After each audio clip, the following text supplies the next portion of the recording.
இவன் இங்கே உட்காந்துக்கிறான். ஏய் என்னடா ஆச்சு, ஒரே சோகமா இருக்க? அது ஏன்டா கேக்குற? சரி நான் கேட்கல, கிளம்புறேன். நின்றா. அட ஒண்ணு இல்லடா, இப்ப இருக்கிற சோசியல் மீடியா பாத்துட்டோம்னு வச்சுக்கவே நல்லா வளர்ந்துட்டு இருக்கு இல்லையா? சோ நம்மளும் ஒரு சேனல் ஆரம்பிக்கலாம் அப்படிங்கிறது பிளான் வச்சிருந்தேன். அந்த டைம்ல பாத்தீங்கன்னா இப்ப ஆட்டோக்காரன் சேனல் இருக்கு, அப்புறம் சிவா என்டர்டைன்மெண்ட் இருக்கு, நகைச்சுவல் சேனல்லாம் இருக்கு இல்லையா? சோ அது மூணுமே நல்லா பண்ணிட்டு இருக்காங்க. ஆரம்பத்துல நல்லா கஷ்டப்பட்டு இருப்பாங்க போல இருக்கு, நல்லா பண்ணிட்டு இருக்காங்க. நல்ல ஒரு ஃபாலோவர்ஸ் வியூவர்ஸ் எல்லாம் வந்திருக்காங்க. சோ அந்த மாதிரி நம்மளும் வளரணும் அப்படிங்கிறதுக்கு ஒரு சேனல் ஆரம்பிச்சா, அதுவும் ஞாயிற்றுக்கிழமைனாலதான் நம்மளுக்கு ஃப்ரீ டைம் கிடைக்கும் இல்லையா?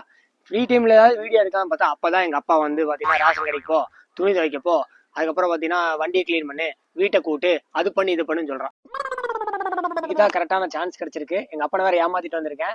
சோ இன்னைக்கே நம்ம ரீல்ஸ் போட்டு ஸ்டார்ட் பண்ணலாம். ஓகே சரி, இப்போ நான் ஃபர்ஸ்ட் ரீல்ஸ் என்னன்னு பாத்தீங்கன்னா, டேய் ரேஷன் கடைக்கு போனியா? யாரோ எனக்கு பேச்சு